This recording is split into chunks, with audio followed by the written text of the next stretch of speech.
यहाँ बस में पैगाम इंसानियत है, यहाँ बस में पैगाम इंसानियत है। ये राधा नगर हो अच्छा नगर है, यहाँ बस में पैगाम इंसानियत है। ये राधा नगर हो अच्छा नगर है, यहाँ बस में पैगाम इंसानियत है, यहाँ बस में पैगाम इंसानियत है। ये राधा नगर हो अच्छा नगर है, यहाँ बस में पैगाम इंसानियत है। ये राधा नगर हो अच्छा नगर है। आखिरी इस इजलास के आखिरी कड़ी आखिरी मुकर्रिर के हज़रत के हैसियत से जिन हजरत को आपके सामने मैं हाजिर करूंगा भी, तो ये अफरा तफरी का माहौल रहेगा तो बहुत ही तकलीफ पहुंचेगी हजरत को। इसलिए हजरत के आने से पहले आप लोग करीब करीब हो जाएं और माहौल बना ले, मिलजुल कर बैठे, संजीदगी का माहौल बना के बैठे। खिसक जाइए, थोड़ा करीब हो जाए, मिलजुल के बैठे। हजरत गिरामी अब खिताबत के लिए आपके सामने हजरत मौलाना अताउर रहमान साहब अता मिफ्ताही बानी व मुहतमिम अल जामियतुल अबीदिया पुरैनी को मैं दावत दे रहा हूं कि हजरत तशरीफ लाए और अपनी बसीरत अफरोज खिताबत से जामिईन के कुलूब को महजूज फरमाएं। अल्हम्दुलिल्लाहि व कफ़ा व सलामुन अला इबादिहि अल्लज़ीना इस्तफ़ा।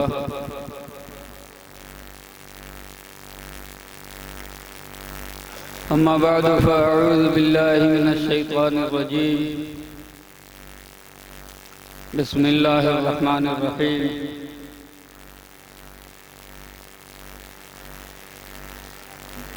इन्नका लअला खुलुक़िन अज़ीम। आमन्तु बिल्लाहि सदक़ल्लाहुल अज़ीम।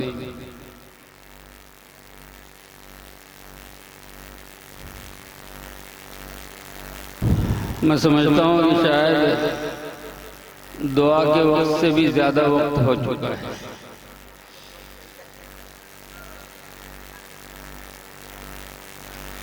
और आप ये भी जानते हैं कि मैं अब इस तरह के जलसों की हिमायत नहीं करता, बल्कि उसके खिलाफ ही बोलता हूँ। इसलिए कि इस तरह के जलसे फितरत के खिलाफ होते हैं। अल्लाह ताला ने रात को आराम के लिए, सोने के लिए बनाया है, और हमारा जलसा अमूमन शुरू ही होता है ऐसे वक्त जब लोग सोने की तैयारी करते हैं। तो ऐसे वक्त में कुरान और हदीस की जो बातें कही जाएं वो कितनी अज़मत के साथ सुनी जाएंगी वो सबको मालूम है। और अल्लाह ताला उम्र में बरकत अता फरमाए मौलाना आदम मुस्तफ़ा साहब की।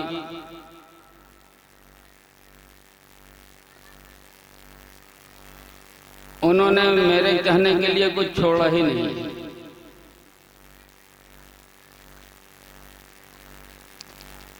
नबूवत का सिलसिला शुरू किया गया था हजरत सैयदना आदम अलैहिस्सलाम से, और नबूवत का इख्तिताम हुआ जनाब मोहम्मद मुस्तफ़ा सल्लल्लाहु अलैहि वसल्लम पर। और ये तो माशाअल्लाह दोनों हैं, आदम भी हैं और मुस्तफ़ा भी हैं, पूरी बात समेट के चले गए।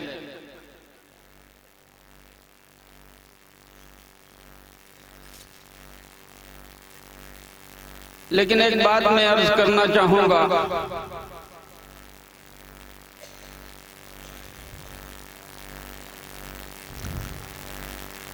कि मुहम्मद रसूलुल्लाह सल्लल्लाहु अलैहि वसल्लम ही को नहीं बल्कि जितने अंबिया दुनिया में तशरीफ लाए उनको इसलिए नहीं भेजा गया था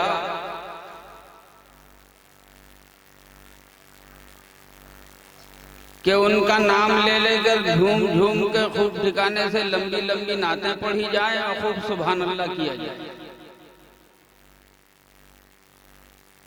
बल्कि उनकी तशरीफ आवरी का जो मकसद बताया गया है वो सिर्फ ये है, मा अरसलना मिन रसूलिन इल्ला लियुताअ बिइज़्निल्लाह।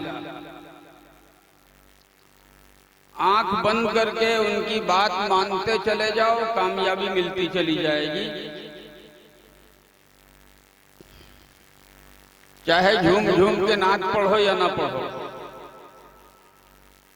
और जिंदगी भर अगर झूम झूम के उनके लिए नात पढ़ते रहे, लेकिन उन्होंने जो तरीका पेश किया है उस तरीके पर अपने आप को डालने की कोशिश नहीं की तो फिर कामयाबी नहीं मिलेगी।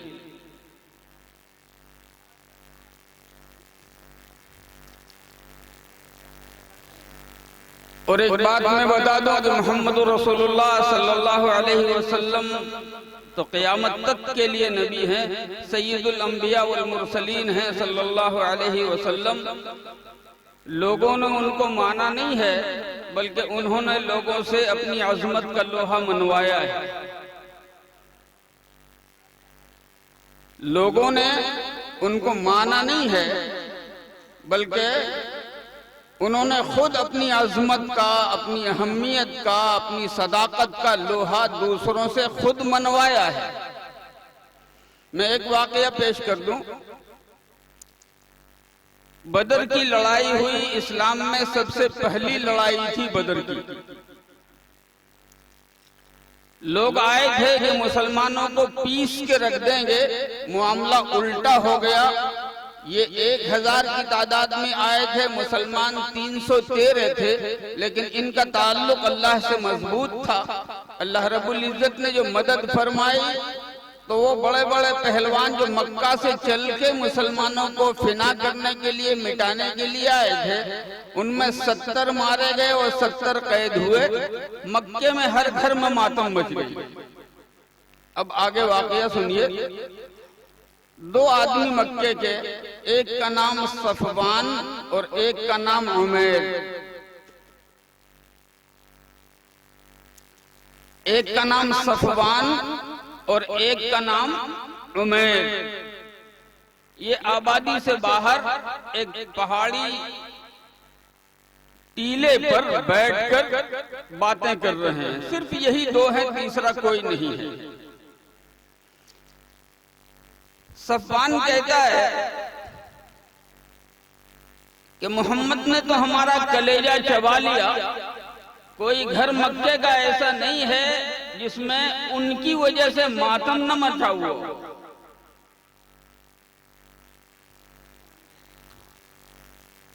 काश कोई आदमी उनका काम तमाम कर देता। उमैर ने कहा कि मैं ये काम कर सकता हूं, लेकिन मेरे साथ एक परेशानी है। परेशानी ये है कि मेरे ऊपर कुछ कर्ज है। मेरे ऊपर कुछ कर्ज है। मैं मदीने जाऊंगा, हो सकता है कि मैं मारा भी जाऊं, और अगर मारा जाऊं तो फिर मेरा कर्ज कौन अदा करेगा? और मैं अपने ऊपर कर्ज लेके मरना नहीं चाहता, लोग ताना देते रहे। मैं कहता हूं मुसलमानों को यहां से सीखने की जरूरत है। एक काफिर है, उसके ऊपर कर्ज का बोझ है, तो वो कर्ज अदा करने से पहले पहले मरना नहीं चाहता, बल्कि ये चाहता है कि मेरे कर्ज की अदायगी की शक्ल पहले पैदा हो जाए, फिर मैं मारा जाऊं तो कोई हर्ज की बात नहीं है। आज एक मुसलमान, एक मस्जिद का नमाजी, एक हाजी, एक दीनदार कहलाने वाला किसी से कर्ज लेता है तो फिर अदायगी भूल जाता है।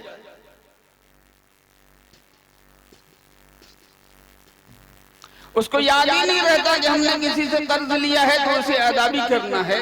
हालांकि ये इतनी बड़ी चीज है। मुफ्ती साहब पीछे बैठे हुए हैं, आप दरियाफ्त कर लीजिए कि अल्लाह के रसूल सल्लल्लाहु अलैहि वसल्लम जब जनाजा सामने आता था तो पूछ लेते थे कि इसके ऊपर किसी का कर्ज तो नहीं है।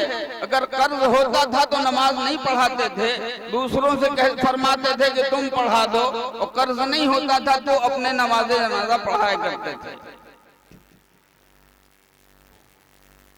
आज मुसलमान सिर्फ मुसलमान बन जाए और अल्लाह के रसूल सल्लल्लाहु अलैहि वसल्लम ने जिस रास्ते पे उसको डाला था उसी रास्ते पे वो जमा रहे, रास्ता छोड़ के इधर उधर न भागे। तो ये बिरादराने वतन जो हमारे आसपास बैठे हुए हैं उनकी गलत फहमियां, मैं समझता हूं कि शायद 90% गलत फहमियां तो ऐसे ही दूर हो जाएगी।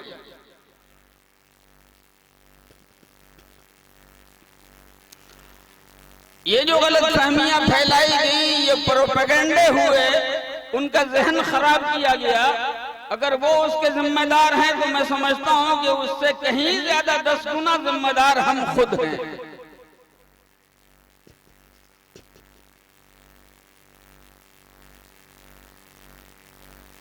उमैर ने जब ये बात कही तो सफ़वान ने कहा कि सुनो, अगर तुम्हारे साथ कुछ हो गया तो तुम्हारे कर्ज के अदा करने का जिम्मेदार मैं बनूंगा, मैं तुम्हारा कर्ज अदा करूंगा। पहली बात तो ये है।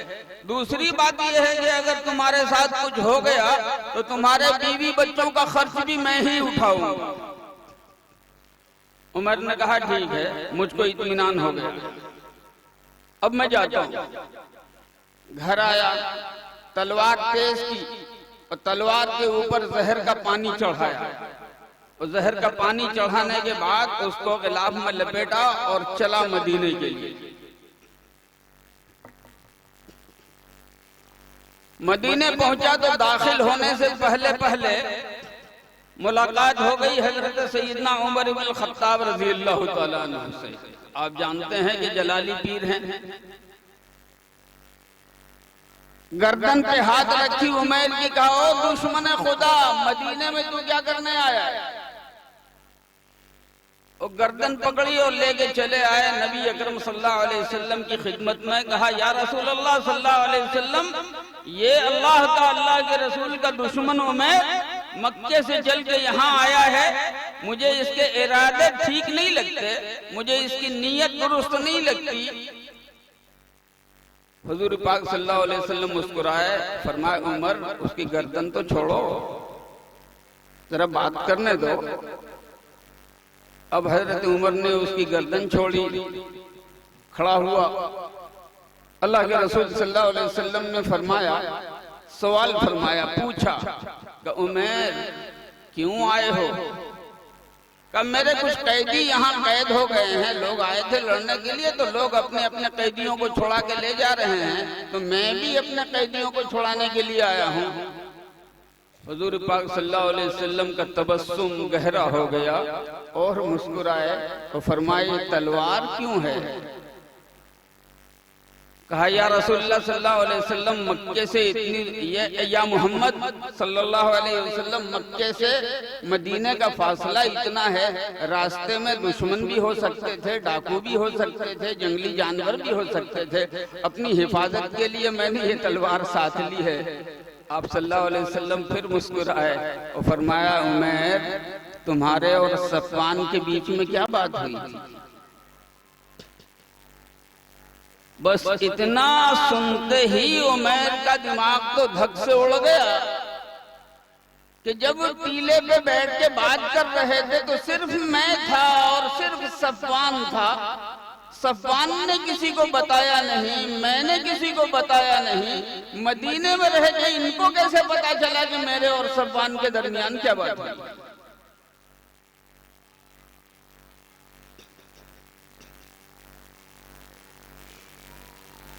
खोपड़ी घूम गई उसकी। हुजूर अकरम जनाब मोहम्मद रसूलुल्लाह सल्लल्लाहु अलैहि वसल्लम की नबूवत और रिसालत पर यकीन आ गया और कहा ये मदीने में बैठे हुए हैं, इनको बताने वाला यकीनन इनका खुदा है जो मक्के में हमारे साथ था, हमारी बातों को देख रहा था, उसी खुदा ने इनको बताया है और उनके बताने की वजह से ये हमसे पूछ रहे हैं। मा यकूनु मिन नजवा सलासतिन इल्ला हुवा राबिउहुम वला खमसतिन इल्ला हुवा सादिसुहुम।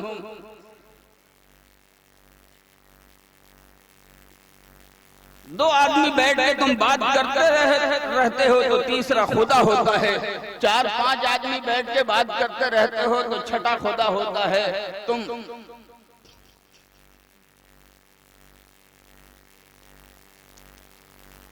जिस खुदा ने मुझको वहां बात करते हुए सुना था, उसी खुदा ने इनको खबर दी है।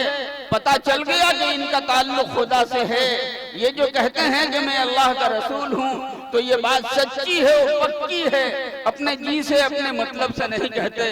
बेशक ये अल्लाह के रसूल हैं। पुकार उठा, अशहदु अल्ला इलाहा इल्लल्लाह व अशहदु अन्नका रसूलुल्लाह।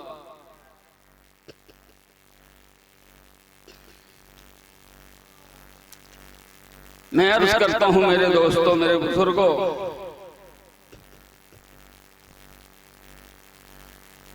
आज मुसलमान नबी के नाम पे झूमने के लिए तैयार हैं, माफ कीजिएगा, नबी के नाम पे जुलूस निकालने के लिए तैयार हैं, नबी के नाम पे झंडियां लगाने को तैयार हैं, नबी के नाम पे लाखों खर्च करने को तैयार हैं। लेकिन मुझे आप माफ कर दीजिएगा, नबी के अखलाक को अपने सीने से लगाने के लिए तैयार नहीं है।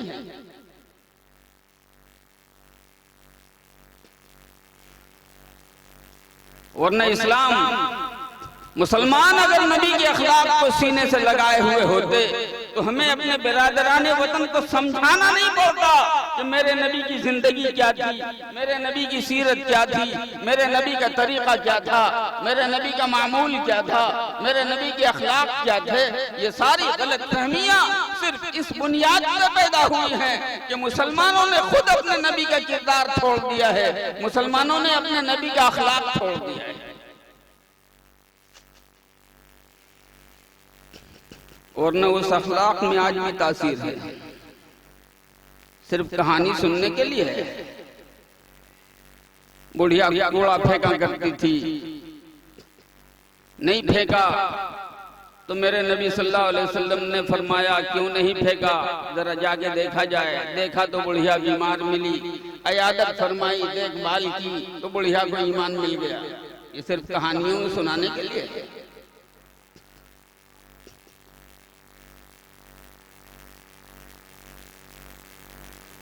आज भी वो तासीर मौजूद है, आज भी वो तासीर मौजूद है। हजरत कारी सिद्दीक साहब बांदवी नव्वरल्लाहु मरकदहू फरमाया करते थे, एक वाकया बयान किया।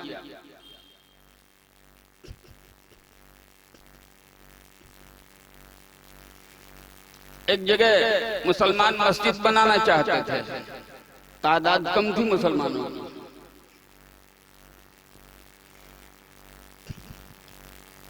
कुछ नेता लोग थे दबंग किस्म के, उन्होंने कहा कि हमारे यहाँ मुसलमान मस्जिद बना लें। ऐसा नहीं हो सकता, नहीं होने देंगे। अब खामखा उन्होंने रुकावट पैदा करनी शुरू की। और आप जानते हैं कि कानून एक तरफ और दबंग किस्म के नेता लग जाएं तो सारा कानून धरा हुआ रहता है। देर पे देर, ताखीर पे ताखीर, ये उलझन, ये परेशानी, ये परेशानी, ये परेशानी, वो काम होने नहीं दिया जाता। एक दूसरे शहर से एक बुजुर्ग चले देखने के लिए इस मामले को कि देखें आखिर मामला क्या है, क्यों मस्जिद नहीं बनाने दिया जा रहा है, और अगर जरूरत हो तो वहां किसी वकील से मिलकर, किसी और से मिलकर जरा मदद हासिल की जाएगी, कानूनी ताउन हासिल किया जाएगा। चले, बस का सफर था और बस की सीट रिजर्व होती थी। रिजर्वेशन करा लिया, बैठ गए। कुछ दूर के बाद एक औरत चढ़ गई और अंदाजा होता था कि ये औरत बेचारी हामला है। बस में हिंदू भरे हुए, किसी ने ध्यान नहीं दिया। इन्होंने महसूस किया। मैं बताना चाहता हूं, देखो, मौलवी होने से बात नहीं बनती, हाजी होने से बात नहीं बनती, मस्जिद के इमाम होने से बात नहीं बनती, पीर होने से बात नहीं बनती। बात इससे बनती है कि आदमी अपने नबी हुजूर अकरम जनाब मोहम्मद रसूलुल्लाह सल्लल्लाहु अलैहि वसल्लम का गुलाम बन जाए। और गुलामी का मतलब ये है कि मेरे आका ने जो किया था वही हम भी करें।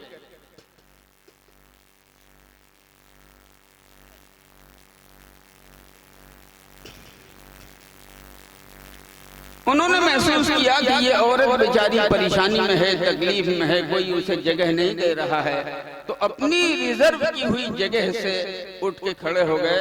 उससे कहा, बहन तुम यहाँ आके बैठ जाओ। अब औरत बेचारी शर्मा रही है कि एक मुसलमान दाढ़ी टोपी वाला वो हमको बैठने के लिए जगह दे रहा है।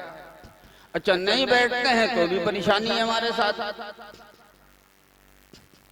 मजबूरन आके बैठ गई।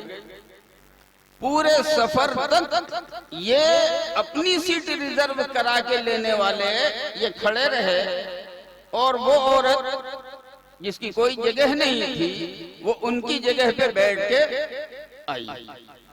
इत्तेफाक से वहीं दोनों को उतरना था, लेकिन किसी को मालूम नहीं था कि ये औरत कहाँ जाएगी, औरत को भी मालूम नहीं था कि ये मौलवी साहब कहाँ जाएंगे। लेकिन उतरे तो दोनों एक ही जगह उतरे। अब ये आने वाले अजनबी शहर, अजनबी जगह सोच रहे थे कहाँ जाएं, किसको पकड़ें, क्या करें, नहीं करें। और उस औरत को लेने के लिए कुछ लोग आए थे, उनके भाई वगैरह और दूसरे। उस औरत को तो उनके भाइयों ने रिसीव कर लिया और ये मौलवी साहब आगे बढ़ने लगे। थोड़ी ही देर के बाद औरत ने क्या इशारा किया अपने भाइयों को, वो लपक के आए मौलवी साहब के पास, कहा कि सुनिए सुनिए, आपसे काम है थोड़ा। अब ये घबराए कि मुझको कोई जानता नहीं, मैं भी किसी को जानता नहीं, ये कौन आगे लपट गया कि मतलब आपसे काम है, मुझसे क्या काम हो सकता है किसी को। अब उसने छोड़ा नहीं, कहा कि नहीं आपको मेरे साथ आना पड़ेगा। लेके आए, औरत खड़ी थी। औरत ने उनसे कहा कि भाईजान, पूरे रास्ते ये खड़े होके आए हैं, अपनी जगह पे मुझको बैठा के आए हैं। पूरे बस में हमारे बिरादरान वतन, हमारे भाई हिंदू लोग भी थे, लेकिन किसी ने ध्यान नहीं दिया, इन्होंने मेरा ख्याल किया। अब उनके भाइयों ने पकड़ लिया कि 3 दिन तक तो आपको कहीं हिलने नहीं देंगे, आप चलिए हमारे यहाँ, हम आपकी मेहमानी करेंगे, हम मेजबान रहेंगे, आपको हमारा मेहमान बन के रहना पड़ेगा। मरता क्या नहीं करता, कोई शक्ल भी नहीं है। आए इनके यहाँ, 3 दिन रहे। 3 दिन के बाद इन्होंने कहा कि भाई अब हमको जाने की इजाजत दीजिए, बहुत आपका शुक्रिया, बड़ी आपने खातिर किया। कहा उस सब तो छोड़िए, जाने दीजिए, आप किस काम से आए हैं, क्यों आए हैं यहाँ, किस जगह। अब ये सोच रहे हैं कि ये हिंदू है, मामला मस्जिद का है, इनको बताएं कि ना बताएं, बताने से कहीं बात बिगड़ गई तो और लेने के देने हो जाएंगे, करें तो क्या करें। उन्होंने कहा नहीं, आपको बताना होगा कि आप आए क्यों हैं, क्या काम है आपको, आप अपना काम बताइए। डरते डरते इन बेचारे ने अपना काम बताया कि देखिए एक जमीन का टुकड़ा है, यहाँ कुछ बेचारे गरीब मुसलमान रहते हैं, वो अपनी इबादत के लिए एक मस्जिद बनाना चाहते हैं, लेकिन यहाँ कुछ लोग खामखा जो है अपनी दबंगई से और अपनी दिलेरी और जबरदस्ती से उस जगह पे मस्जिद बनने नहीं देना चाहते हैं। तो मैं आया हूँ कि जरा से कोई शक्ल निकले। हंसा, बड़े जोर से हंसा। कमौली साहब जाइए, आपका काम हो गया। कह रहे भाई क्या काम हो गया, कैसे काम हो गया, ये हमारी समझ में नहीं आ रहा। कहा सुनिए, उस जगह को मस्जिद बनने से रोकने वाले हम ही हैं, कोई दूसरा नहीं है। हम ही लोगों ने तय किया था कि उस जगह पे मस्जिद नहीं बनने देंगे। और अब मौलवी साहब मैं आपसे कहता हूं कि जाइए आप मस्जिद बनाइए, देखते हैं कौन माई का लाल रोकता है।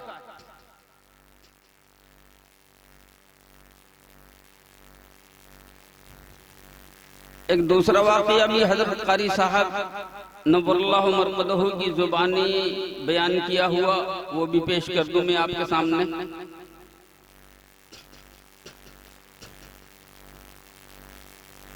बुरहानपुर के आसपास का वाकया है। एक गाड़ी बहुत तेजी से चली आ रही है, कार, और हाजी साहब अपने घर से निकल के करीब की मस्जिद में जा रहे हैं नमाज पढ़ने के लिए। गाड़ी ड्राइवर के कंट्रोल से बाहर हो गई। हाजी साहब को तो कुचला ही, उसने गाड़ी भी पलट ली। हाजी साहब की मौके पर ही वफात हो गई, जिसको कहते हैं स्पॉट डेथ।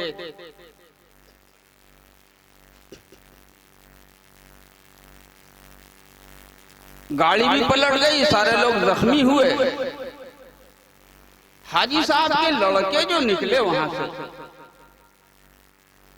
तो उन्होंने अपने लोगों को कह के वाली साहब की डेड बॉडी, उनके जिस्म को, उनकी लाश को अलग करवाया और फिर अपनी गाड़ी मंगवा करके इन एक्सीडेंट करने वाले लोगों को अपनी निगरानी में हॉस्पिटल भिजवाया और भिजवा करके डॉक्टर से मिल करके उसके इलाज की फिक्र करते रहे। 2-3 दिन के बाद जब वो लोग डिस्चार्ज हुए वहां से, तो उन्होंने कहा कि हमको यहाँ लाने वाला कौन है। पहले तो ये बात मालूम नहीं हो सकी, लेकिन फिर इन्होंने जब ज्यादा तलाश किया तो बताया गया कि फला हाजी साहब के लड़कों ने आपको यहाँ भर्ती कराया है और उन्हीं हाजी साहब का एक्सीडेंट हो गया था। अस्पताल से रिलीज होकर के छूट करके इन लोगों ने सवारी की और घर जाने की बजाय सीधा हाजी साहब के पास आए, यानी उनके लड़कों के पास। हाजी साहब के लड़कों ने बहुत खातिर से उनको बिठाया, चाय पानी खिलाई, नाश्ता कराया। अब इन लोगों ने सवाल किया कि आपने हमारे साथ ऐसा क्यों किया? हमारी ही गाड़ी से आपके वालिद का मर्डर हुआ और फिर आपने ही उल्टा हमारे साथ कुछ करने की बजाय हमको हॉस्पिटल ले गए, हमारा इलाज कराया और कुछ कराया, तो आपने ये उल्टा ऐसा क्यों किया? हाजी साहब के लड़कों ने जो जवाब दिया है वो आप सुनिएगा। उन्होंने कहा कि हम मुसलमान हैं और हमको हमारे नबी सल्लल्लाहु अलैहि वसल्लम की जो तालीम मिली है वो ये है कि जिंदों की फिक्र करो। वालिद साहब का तो इंतकाल हो गया था, आप लोग जिंदा थे और इस शहर में आपका कोई नहीं था, इसलिए आपकी देखभाल ये हमारी जिम्मेदारी थी। एक मुसलमान होने के नाते हमने आपके साथ ऐसा किया है। सुनने के बाद वो गाड़ी वाले जो लोग थे एक्सीडेंट करने वाले, और कुछ हालांकि उनकी गलती नहीं थी, गलती तो ड्राइवर की थी, खामोश हो गए, बिल्कुल खामोश हो गए। 15-20 मिनट के बाद उन्होंने कहा कि अब इजाजत दीजिए हम चलते हैं, लेकिन चलने से पहले एक बात हम बता देना चाहते हैं, तो सुन लीजिए। अपने इलाके में विश्व हिंदू परिषद के हम जिम्मेदार हैं। अपने इलाके में विश्व हिंदू परिषद के हम जिम्मेदार हैं और हमारा ज़हन ये था कि अपने जात से किसी मुसलमान को जितना परेशान कर सको, जितना सता सको, उतना करो, और हम करते थे। लेकिन आज के बाद हम आपके सामने इकरार करते हैं कि वो पुराना आदमी मर गया, नया आदमी पैदा हुआ है, और अब हम जो अपने इलाके में जाएंगे तो जिस मुसलमान को हम देखेंगे उसकी जितनी मदद हमसे हो सकेगी हम करेंगे, सताना तो बहुत दूर की बात है। मैं अर्ज करना चाहता हूं कि इस्लाम अखलाक से फैला है, तलवार से नहीं फैला।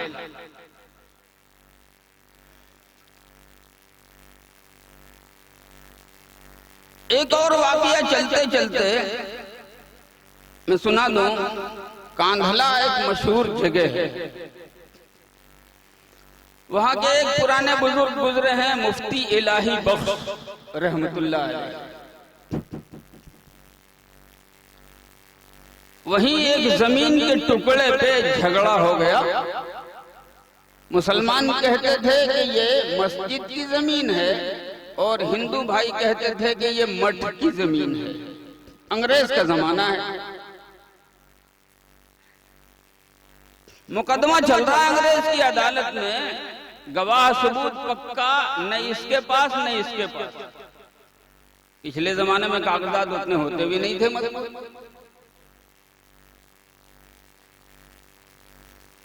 अंग्रेज ने हिंदुओं से कहा कि भाई तुम लोगों के पास कोई मजबूत गवाह ऐसा हो जो सच बोले अगर सच बोलने वाला कोई गवाह तुम्हारे पास हो जो इस मसले को जानता है तो जरा हमको उसका नाम बताओ। हिंदुओं ने कहा कि एक आदमी है तो, लेकिन आएगा कि नहीं आएगा हम नहीं कह सकते। कहा अच्छा तुम नाम तो बताओ। तो उन्होंने मुफ्ती इलाही बख्श का नाम दिया, मुसलमान।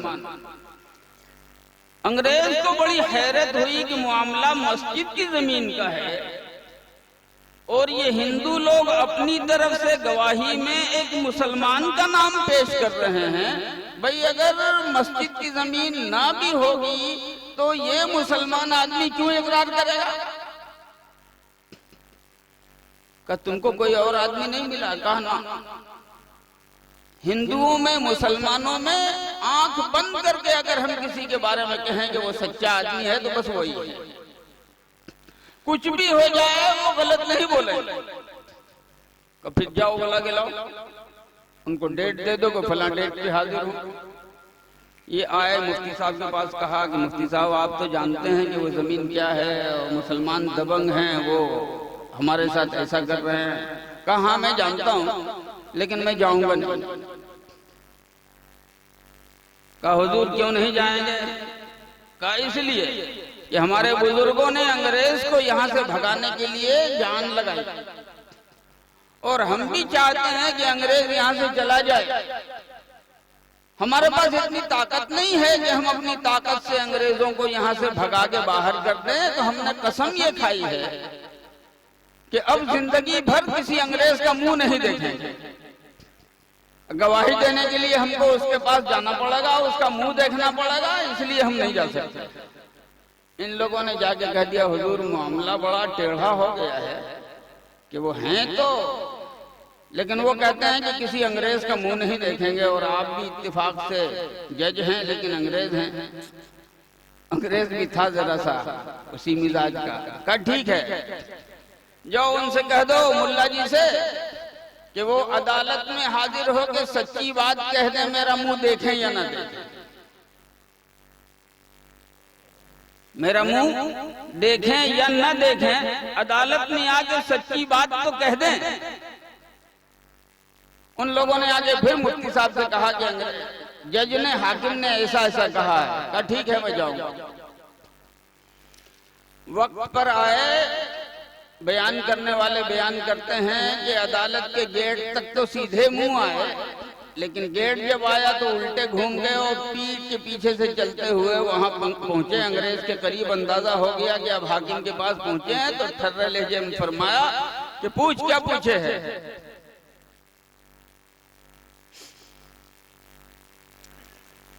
अंग्रेज ने कहा कि मुल्ला जी मैं जानना चाहता हूँ सच्चाई क्या है इस मामले में, ये जमीन है किसकी? मठ की जमीन है या मस्जिद की जमीन है?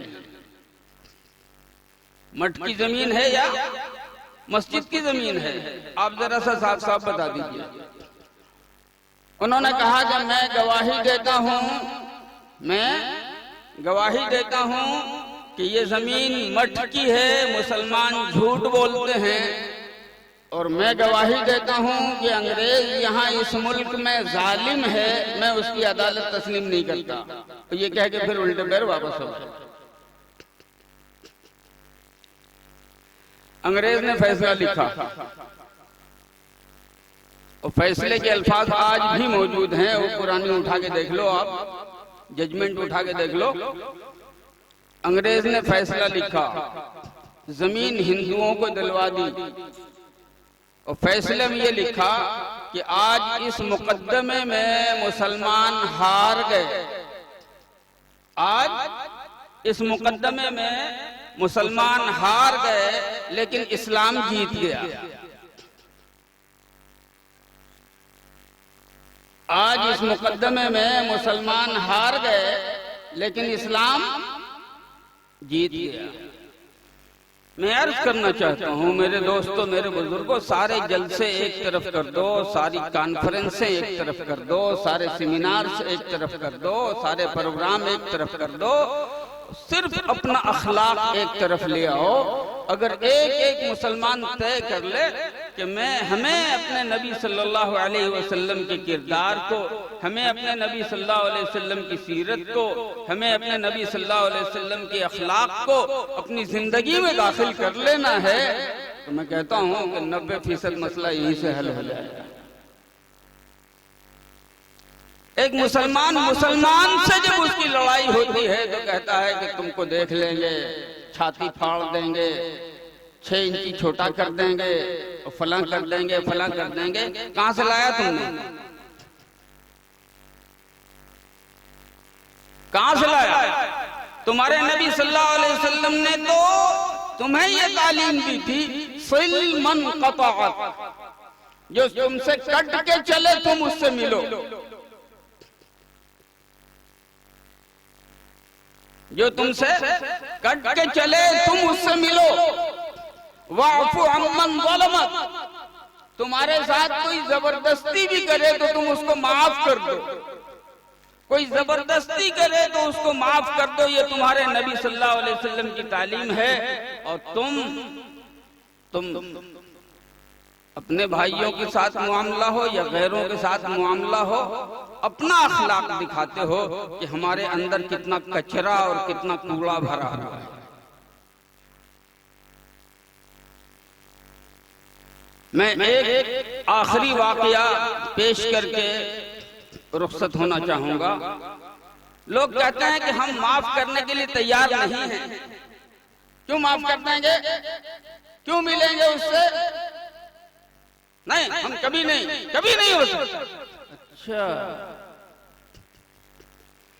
यानी पक्का इब्लीस की नस्ल से तुम्हारा ही ताल्लुक है।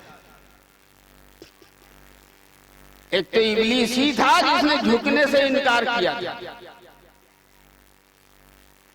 उसने कहा था कि हम कभी जो है मान नहीं सकते, हम कभी आदम के आगे झुक नहीं सकते।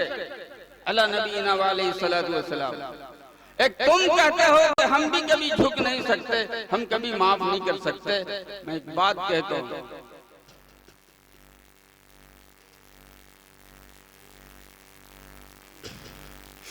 और देखो तारीख का एक वर्क दिखाता हूं पलट के। बेईमानों ने, मुनाफिकों ने दुनिया की पाकदामन तरीन औरत नबी अकरम सल्लल्लाहु अलैहि वसल्लम की शरीक हयात, तमाम मुसलमानों की माँ हजरत आयशा सिद्दीक़ा रज़ी अल्लाह ताला अन्हा पर एक इंतहाई गंदा इल्जाम लगाया, अपनी खुबासत, अपनी नजासत, अपनी बेईमानी की वजह से।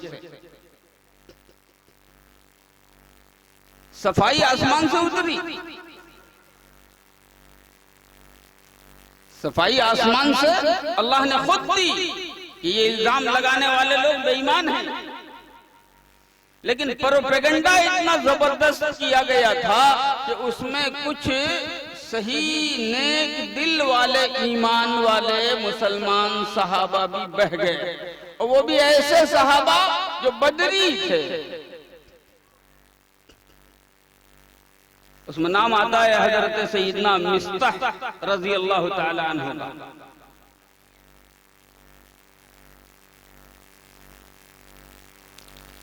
और मिस्ताह हैं कौन? हजरत मिस्ताह और इनकी माँ, इन दोनों की परवरिश, इन दोनों का खर्चा हजरत सैयदना अबू बकर सिद्दीक रज़ी अल्लाह ताला अन्हु के जिम्मे है।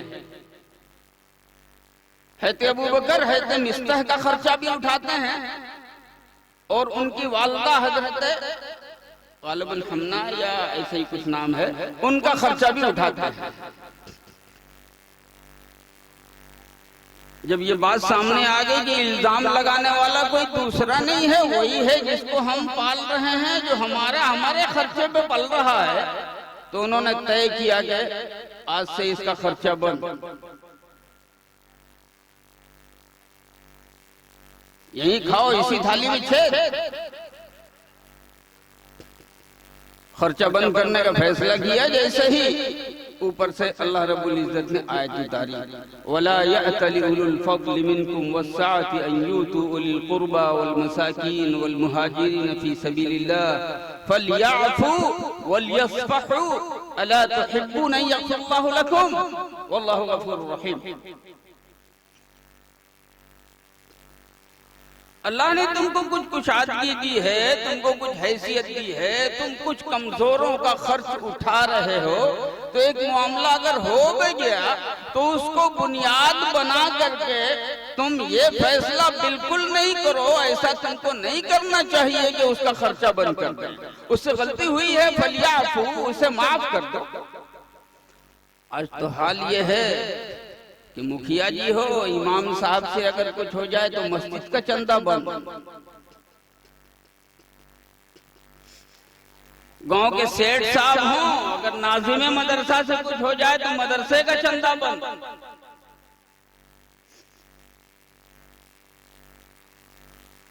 और अल्लाह पाक फरमाते हैं, वला यअतलि उलुल फज़्लि मिनकुम वस्सअ अन यूतू उलिल कुर्बा वल मसाकीन वल मुहाजिरीन फी सबीलिल्लाह फलयअफू। अरे माल दिया है अल्लाह ने, मर्तबा बख्शा है अल्लाह ने, तो तुमको, जब तुमको बड़ाई दी है तो तुम्हारा कलेजा भी बड़ा होना चाहिए। मर्तबा बड़ा पा लियो, कलेजा बिल्कुल छोटे सा चूहे जैसा, नहीं माफ करेंगे, नहीं बख्शेंगे। क्यों? अल्लाह पाक फरमाते हैं, फलियाफू, उन्हें माफ कर देना चाहिए, वलयस्फहू, उन्हें दरगुजर करना चाहिए, जाने दो, उसने अपनी हैसियत के हिसाब से किया, जाने दो। उसके बाद एक बात जो खास तौर से कही है वो मैं आप सबको सुनाना चाहता हूँ, इसी बुनियाद पे मैंने ये आयत तिलावत की है, अला तुहिब्बून अन यग़फिरल्लाहु लकुम। आज तुम अपने भाई का कसूर माफ करने के लिए तैयार नहीं हो, कल क़यामत में तुम्हारी गिरफ्तारी होगी। क्या तुम नहीं चाहते कि कल अल्लाह भी तुम्हारा कसूर माफ कर दे? अला तुहिब्बून अन यग़फिरल्लाहु लकुम, क्या तुम नहीं चाहते कि कल क़यामत में परवरदिगार आलम भी तुम्हारी बख्शाइश का फैसला फरमाए? इस्लाम का उसूल तो इंसानियत के लिए इतना जबरदस्त है, इतना जबरदस्त है कि दुनिया के किसी मजहब में ऐसा उसूल आपको नहीं मिलेगा। बड़े साफ तरीके से फरमाया, ला यजरिमन्नकुम शनआन कौमिन अन सद्दूकुम अनिल मस्जिदिल हराम अन तअतदू व तआवनु अलल बिर्रि वत तक़वा व ला तआवनु अलल इस्मि वल उद्वान। ये बेईमान हैं, मुशरिक हैं, तुम्हारे दुश्मन हैं, तुम्हारी जान के पीछे पड़े हुए थे, तुम्हें खूब सताया इन्होंने, तुम्हें मस्जिद हराम में जाने नहीं दिया। लेकिन इसकी बुनियाद पर कहीं ऐसा ना हो कि वो बातें तुम अपने दिल में रखे रहो और आज तुमको कुव्वत मिली है तो तुम बदला लेने के लिए खड़े हो जाओ या उनके साथ ज्यादती करो। फरमाया नहीं, तुम्हें ये नहीं करना है। दूसरी जगह फरमाया, ला यजरिमन्नकुम शनआन कौमिन अला अल्ला तअदिलू। अगर कोई तुम्हारा सख्त मुखालिफ भी हो, तुम्हारा ईमानी भाई हो या ना हो, दुश्मनी भी हो और उसके साथ कोई मामला हो जाए और तुम्हें इख्तियार हो, तुम्हें पावर हो, तो खबरदार बेइंसाफी से तुम्हारा एक कदम भी पीछे नहीं हटना चाहिए। अला अल्ला तादिलू। फिर फरमाया इअदिलू हुवा अक़रबु लित्तक़वा। उस वक्त भी तुम्हें इंसाफ की डगर पर मजबूती के साथ जमे रहना चाहिए। यही तक़वा के मुताबिक है। मैं अर्ज करना चाहता हूँ, इस कॉन्फ्रेंस से अगर हम एक सबक लेके गए और उठे यहाँ से, तो मैं समझता हूँ कि शायद ये कॉन्फ्रेंस कामयाब हो जाएगी। वो ये है कि एक मुसलमान अगर अपने आप को मुसलमान बनने का, अपने मुसलमान होने का दावा करता है तो ये तय कर ले कि मुसलमानी नबी पाक सल्लल्लाहु अलैहि वसल्लम के बगैर कुछ भी नहीं है। मुसलमान कहता है तो नबी पाक सल्लल्लाहु अलैहि वसल्लम के किरदार को, नबी पाक सल्लल्लाहु अलैहि वसल्लम की सीरत को, नबी पाक सल्लल्लाहु अलैहि वसल्लम के अखलाक को अपनी जिंदगी में दाखिल करने का फैसला कर ले, चाहे मामला अपनों से हो चाहे मामला गैरों से हो। अपना कलेजा जरा बड़ा रखे, अपना अखलाक दिखाए। वक्त होता तो तफसील से बहुत कुछ कहा जा सकता था, लेकिन अब वक्त नहीं है। इतना ही बहुत है, इतना ही बहुत है। वरना अगर ये नहीं किया मेरे दोस्तों, मेरे बुजुर्गों, तो मैं अर्ज करता हूं कि इसके बगैर दुनिया की कोई तदबीर, दुनिया की कोई सूरत तुम्हें इज्जत नहीं दिला सकती। दुनिया की कोई सूरत तुम्हें कामयाब नहीं कर सकती। दुनिया की कोई सूरत, दुनिया का कोई फार्मूला बिरादरान वतन के दिलों से तुम्हारी नफरत कम नहीं कर सकता। अगर बिरादरान वतन के दिलों से अपनी नफरत कम करानी है तो उनके सामने नबी वाला अखलाक पेश करो। तुम्हें साबुन लगाने की जरूरत नहीं है, वो सारी नफरतें खुद ब खुद धुल के हट जाएंगी। ये वाहिद इलाज है, ये वाहिद फार्मूला है। अल्लाह ताला हम सब को, कहने वाले को भी और सुनने वाले को भी, नबी अकरम सल्लल्लाहु अलैहि वसल्लम की सच्ची गुलामी नसीब फरमाए और नबी अकरम सल्लल्लाहु अलैहि वसल्लम के तरीके पर जमे रहने की तौफीक अता फरमाए। व आखिरु दावाना अल्हम्दुलिल्लाहि रब्बिल आलमीन। अरे तमाशाई करके दुआ भी करोगे या बैठोगे? जरा खिसक जाओ। अरे दुआ में तो सिमट जाओ। यह तय किया है कि जहां रहेंगे वहीं हिलेंगे भी नहीं अपनी जगह से।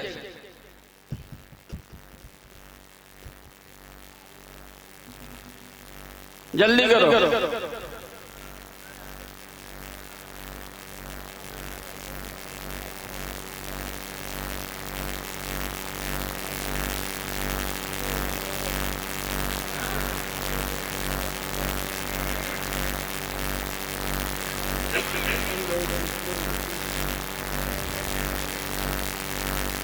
और एक बात याद रखो कि आइंदा ईशा की बात का जलसा आपने शुरू किया रज्जगे वाला, तो आप मुझसे खुश रहो या नाराज हो, मैं तो नहीं आऊंगा।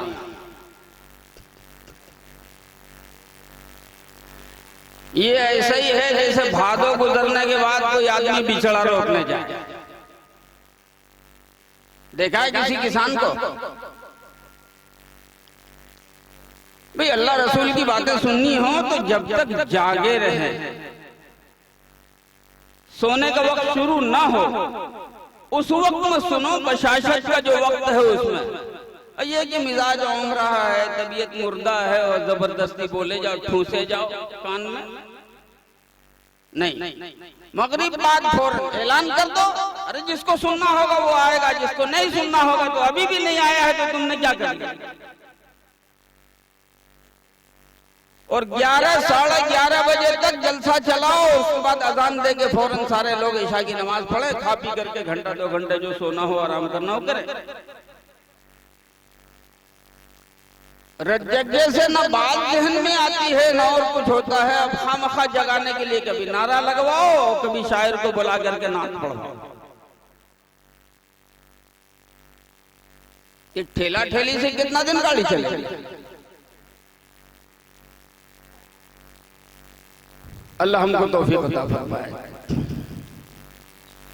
अच्छा, दुआ मांगना क्या है? मांगना, भीख मांगना अल्लाह से। दुआ क्या है? अरे बोलो सीधा सीधा, दुआ क्या है?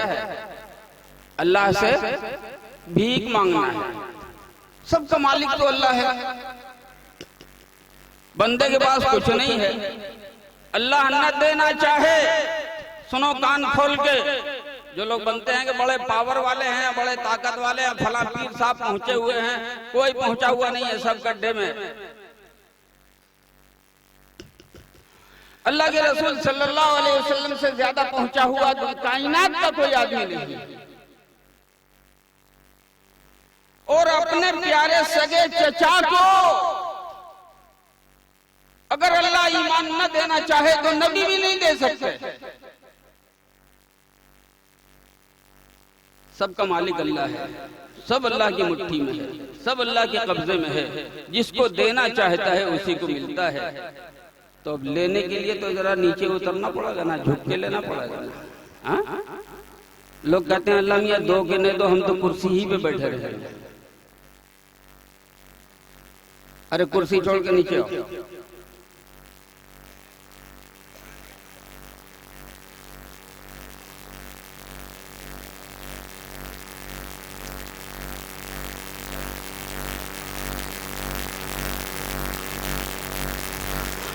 मांगने के वक्त जरा सा अपने आप को अल्लाह के आगे झुका करके उसके बाद मांगो कि परवरदिगारा हम मोहताज हैं, हमें आपकी जरूरत है, आपके करम की जरूरत है, आपके फजल आपकी मेहरबानी के बगैर हमारी गाड़ी 1 इंच आगे नहीं चल सकती। आप ही देंगे तो मिलेगा, आप नहीं देना चाहेंगे तो कोई नहीं दे सकता। अब दरूद शरीफ अल्लाहुम्मा सल्ली अला सय्यिदना व नबीना व मौलाना मुहम्मदिन व अला आलि सय्यिदना व नबीना व मौलाना मुहम्मदिन व बारिक व सल्लिम कमा तुहिब्बु व तर्दा अदद मा तुहिब्बु व तर्दा। अऊज़ु बिल्लाहि मिनश शैतानिर रजीम। बिस्मिल्लाहिर रहमानिर रहीम। अल्हम्दुलिल्लाहि रब्बिल आलमीन अर्रहमानिर रहीम मालिकि यौमिद्दीन। इय्याका नअबुदु व इय्याका नस्तईन। इहदिनस सिरातल मुस्तकीम सिरातल लज़ीना अनअमता अलैहिम गैरिल मग़दूबि अलैहिम वलद्दाल्लीन।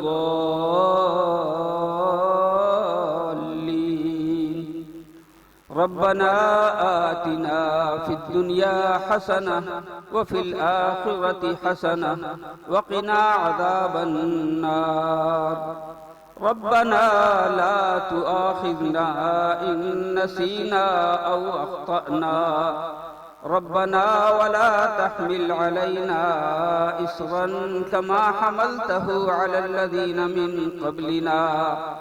रब्बना वला तुहम्मिलना मा ला ताक़त लना बिहि वाअफ़ु अन्ना वाअफ़ु अन्ना वाअफ़ु अन्ना वग़फ़िर लना वरहमना अंत मौलाना फंसुरना अलल क़ौमिल काफ़िरीन।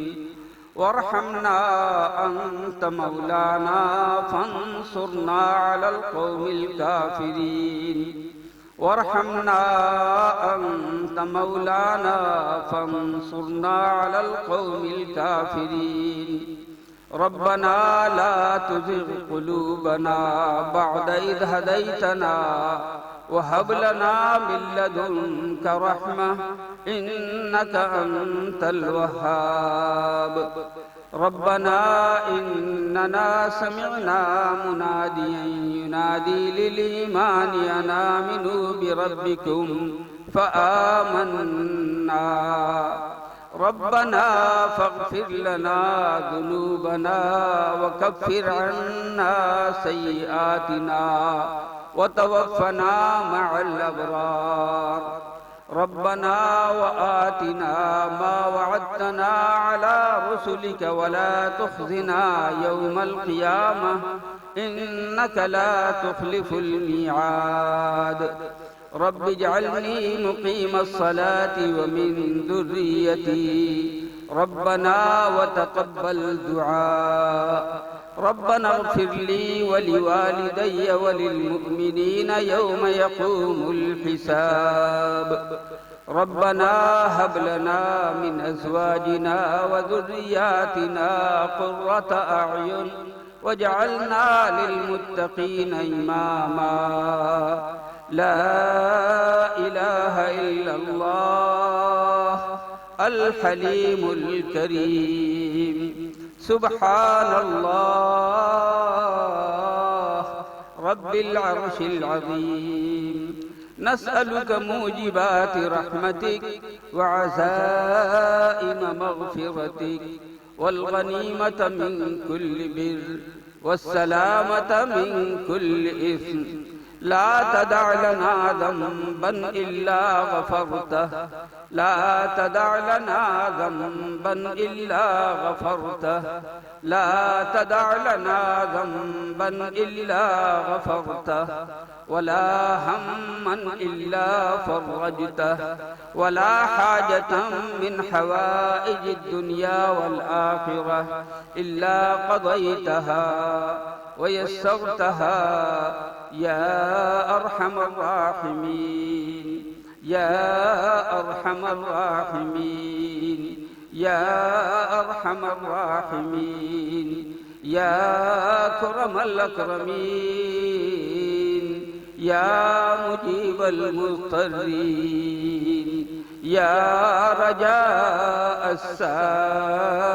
अस्साइलीन, या खैरल मसऊलीन व या खैरल मुअतीन, या हय्यु या क़य्यूम बिरहमतिका नस्तगीस, या हय्यु या क़य्यूम बिरहमतिका नस्तगीस, या हय्यु या क़य्यूम बिरहमतिका नस्तगीस, अस्लिह लना शअनना कुल्लह वला तकिलना इला अनफुसिना तरफत ऐन, अल्लाहुम्मा इन्ना नस्अलुकल अफ़्व वल आफ़ियह वल मुआफ़ात अद-दाइमत फ़िद दुनिया वल आखिरह, अल्लाहुम्मा इन्ना नस्अलुकल हुदा वत्तुक़ा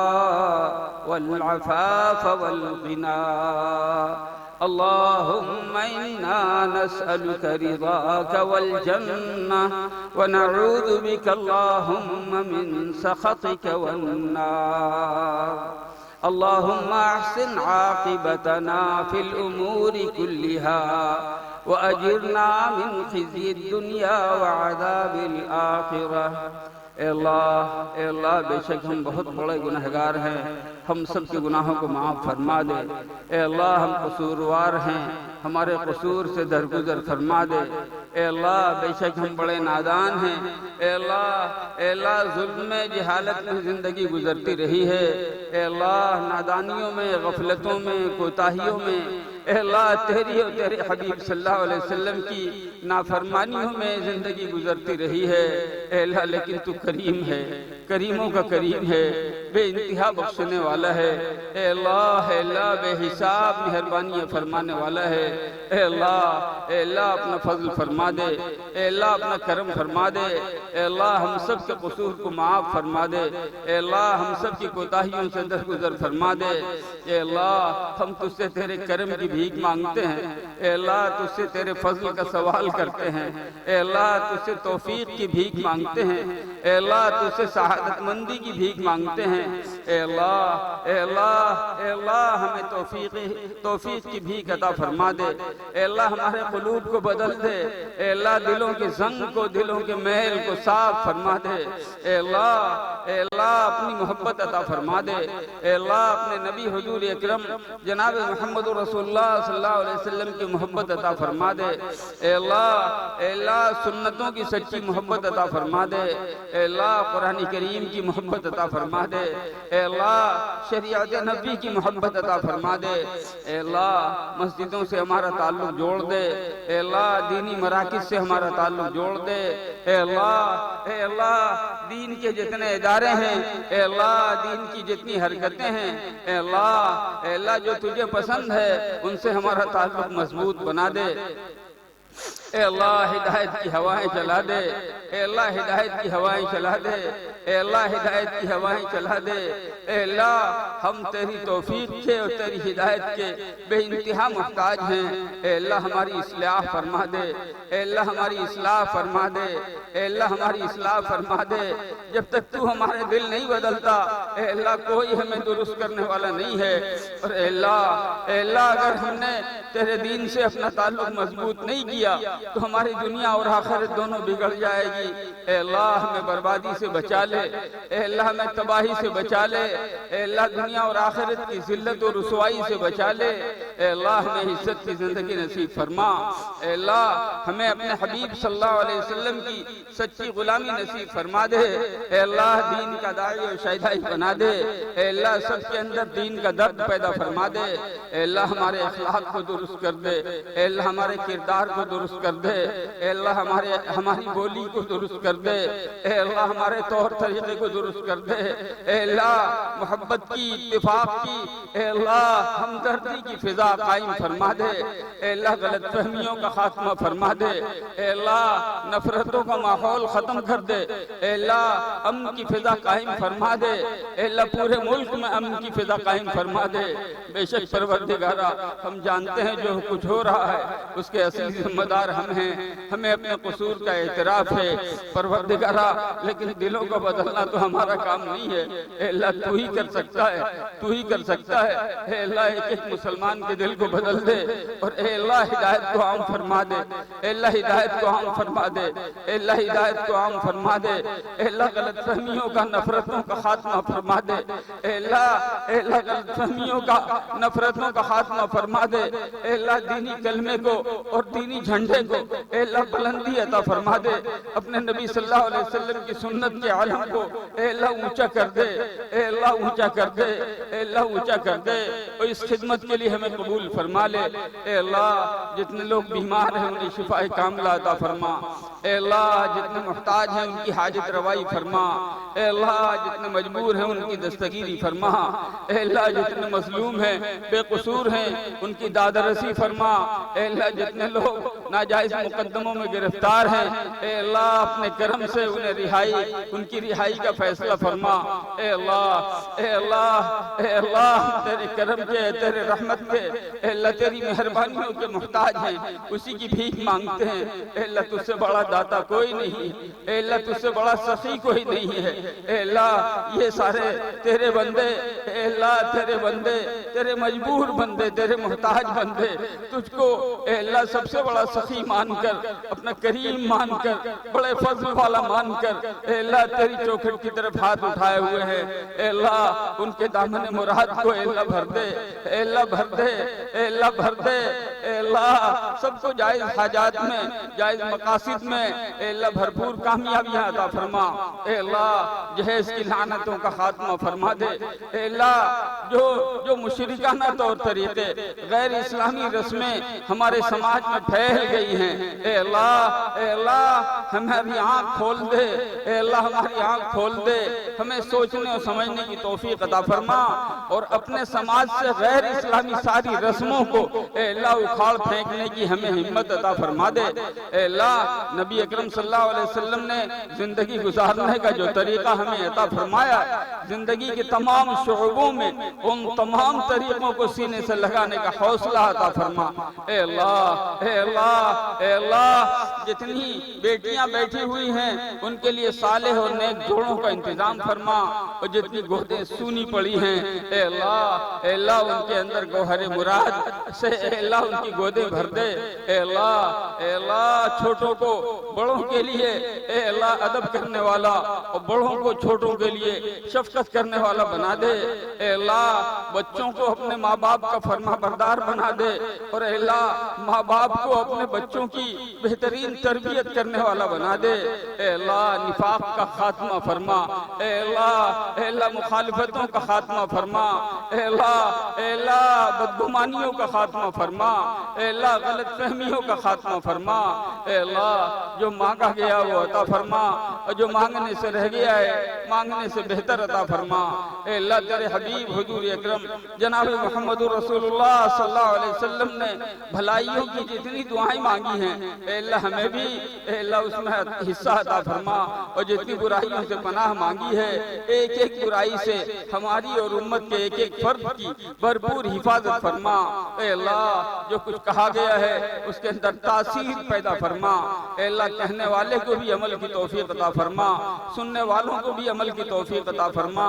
ए अल्लाह, जलसा करने वालों को भी अमल की तौफीक अता फरमा और नेक नियती से इस जलसे के इनेकाद में जितने लोगों ने हिस्सा दिया है, अपने खजाने गैब से उन्हें भरपूर सिला अता फरमा। ए अल्लाह, इस दुआ को अपने करम से और नबी रहमत हुजूर अकरम जनाब मोहम्मद रसूलुल्लाह सल्लल्लाहु अलैहि वसल्लम के सदक़े में बेहद कबूल फरमा।